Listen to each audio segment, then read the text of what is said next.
Bom dia, professora Isabela. Bom dia, colegas. Bom, irei tratar sobre outros tipos de contratos no Código de Defesa do Consumidor.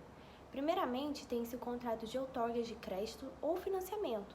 Esse tipo de contrato está previsto no artigo 52 do Código de Defesa do Consumidor e basicamente diz que o fornecedor ele deverá passar alguns requisitos ao consumidor antes de fechar uma compra com esse, e esses requisitos são o preço do produto ou do serviço de acordo com a moeda nacional, o montante de juros de mora e a taxa efetiva anual, os acréscimos legais, o número e a periodicidade das prestações e a soma total que o cliente deve pagar com e sem financiamento. Um exemplo do contrato de concessão de crédito é aquele que envolve empréstimo consignado. Basicamente, é um crédito com pagamento indireto usado mais com funcionários públicos, pensionistas e indivíduos aposentados. As vantagens do crédito consignado são várias, como as taxas de juros menores, a facilidade de contratação de um banco e que os prazos de pagamento são maiores. Porém, sabemos que tudo tem suas vantagens e possui também suas desvantagens. Em exemplo, está em um maior risco da perda do emprego e o consignado pode haver uma dívida de longo tempo. Em relação à questão do percentual de multa de mora no Código de Defesa do Consumidor, no artigo 52, parágrafo 1º do diploma consumerista, afirmava que a multa em relação ao atraso por parte do consumidor sobre a adimplência de sua obrigação seria em torno de 10%. Porém, no ano de 1996, lançou uma lei de número 9.298 que alterou essa porcentagem para 2%, dizendo que a multa não poderia ser superior a este valor. Ademais, o Superior Tribunal de Justiça, no julgamento do recurso especial 1.090.044, decidiu, mais precisamente o ministro Paulo de Tarso Sansaverino, abordaram que limitação a partir da edição da Lei nº 9.298 de 96, que conferiu nova redação ao artigo 52, parágrafo 1º do CDC em 2% da multa de mora prevista nos contratos em vigor e nos a serem celebrados entre a recorrente e os consumidores de seus serviços. Portanto, entende-se que sobre a questão da multa de mora não pode ultrapassar 2% em relação ao valor das prestações vencidas e não do valor cheio, como afirma o STJ. Outro tipo de contrato é o de compra e venda no Código de Defesa do Consumidor. Em seu artigo 53, retrata aqui: nos contratos de compra e venda de imóveis ou imóveis mediante pagamento em prestações, bem como nas alienações fiduciárias em garantia, consideram-se nula de pleno direito as cláusulas que estabeleçam a perda total das prestações pagas em benefício do credor que, em razão do inadimplemento, pleitear a resolução do contrato e a retomada do produto alienado. O parágrafo 1º ele é vetado e então partimos para o segundo. O parágrafo 2º diz que nos contratos de sistema de consórcios de produtos duráveis, a compensação, a restituição das parcelas quitadas na forma deste artigo terá descontada, além da vantagem econômica auferida com a fruição, os prejuízos que o desistente ou inadimplemente causará ao grupo. E o parágrafo 3º diz que os contratos de que trata o caput deste artigo serão expressos em moeda corrente nacional. Além disso, temos no artigo 66 do Decreto-Lei número 911 de 66, ele retrata que a alienação fiduciária em garantia transfere ao credor o domínio resolúvel e a posse indireta da coisa móvel alienada, independentemente da tradição efetiva do bem, tornando-se o alienante ou devedor em possuidor direto e depositário com todas as responsabilidades e encargos que lhe incumbem de acordo com a lei civil e penal. Nos contratos de financiamento com cláusula de alienação fiduciária, de acordo com o artigo 4º do Decreto nº 911 de 1969, se ocorrer a conversão da ação de busca e apreensão em ação de execução, o débito deve ser o valor total da dívida. Ademais, no artigo 35A da Lei nº 4.591 de 64, destaca-se que as informações que deverão estar presentes nessa contratação, algumas delas são o preço total a ser pago pelo imóvel, o valor da parcela do preço a ser tratada como entrada, a sua forma de pagamento com destaque para o valor pago à vista e os seus percentuais sobre o valor total do contrato, o valor referente à corretagem, suas condições de parcelamento e a identificação precisa de seu beneficiário. a forma de pagamento do preço com indicação clara dos valores e vencimento das parcelas, os índices de correção monetária aplicáveis ao contrato e, quando houver pluralidade de índice, o período de aplicação de cada um, as consequências do desfazimento do contrato e tem que haver destaque em negrito em relação às penalidades aplicáveis e para os prazos para a devolução de valores ao adquirente e entre outros.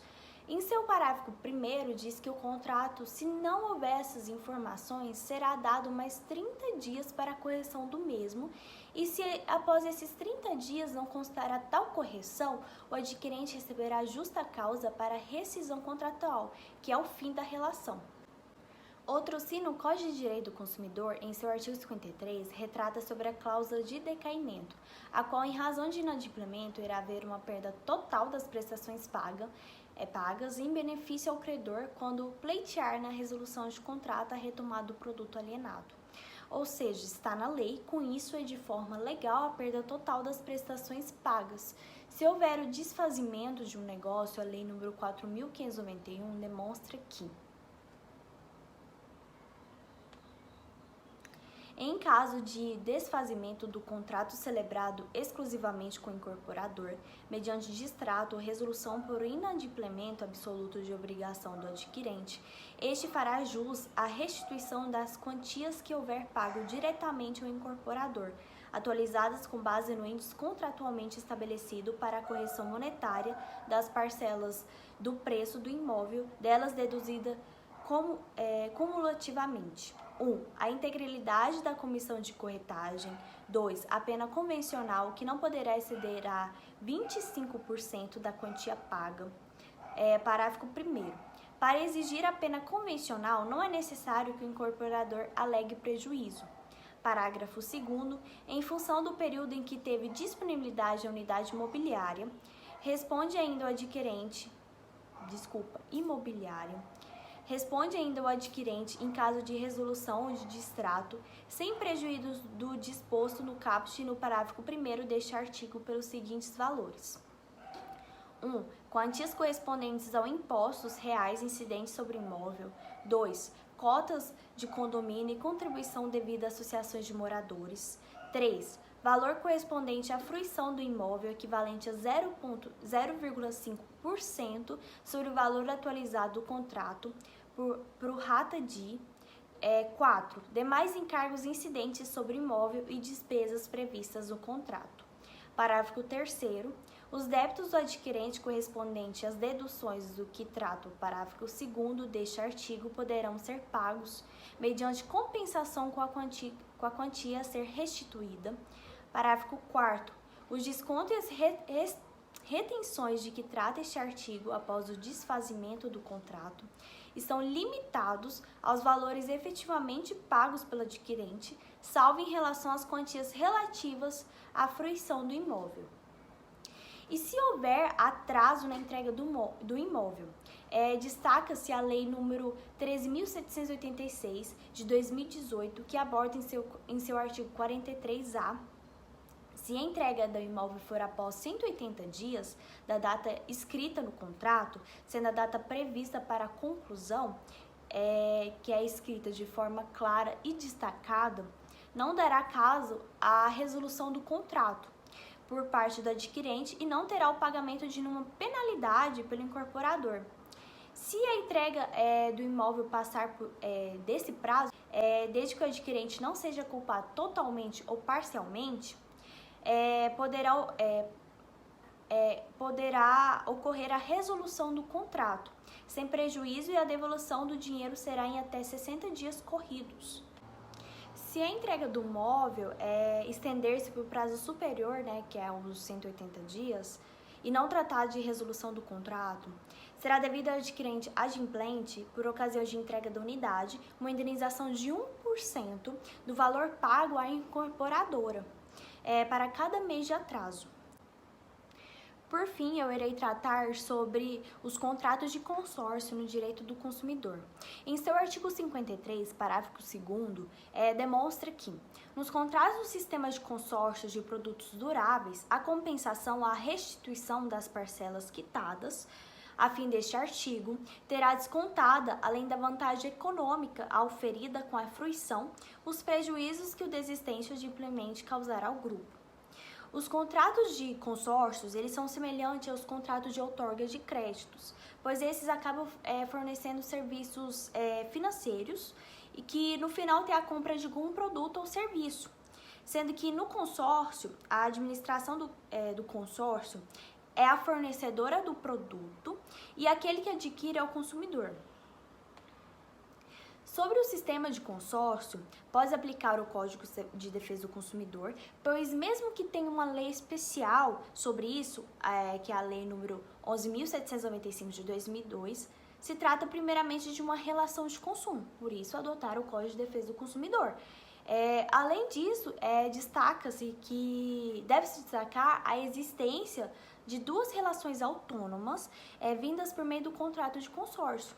De acordo com o Superior Tribunal de Justiça, dando ênfase na ministra Nancy Andrighi, diz que, tendo em vista as características do contrato associativo de consórcio, há dois feixes de relações jurídicas que podem ser automaticamente considerados. A relação entre os consorciados e a administradora, regulada pelo Código de Defesa do Consumidor, e a relação dos consorciados entre si, não regulada por esse diploma legal. Logo, entende-se que as duas relações são a relação entre consorciados e a administradora e entre os consorciados.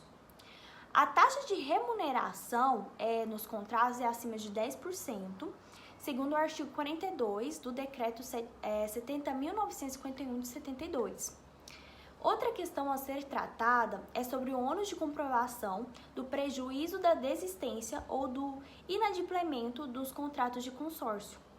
Primeiramente, deve-se saber que a administradora do consórcio é a responsável ao ônus de provar os prejuízos, pois geralmente quando alguém acaba desistindo do negócio, outra vaga acaba sendo preenchida. O STJ, ele declara afirmando que a possibilidade de descontar dos valores devidos percentual a título de reparação pelos prejuízos causados ao grupo depende da efetiva prova do prejuízo sofrido, ônus que incumbe a administradora do consórcio. Por fim, é necessário tratar sobre o prazo para a restituição do valor pago dos contratos de consórcio. Esse prazo, segundo o STJ, é de 30 dias após o encerramento da relação. Essa data, geralmente, ela está prevista no contrato, juntamente com a entrega do último item a ser entregue.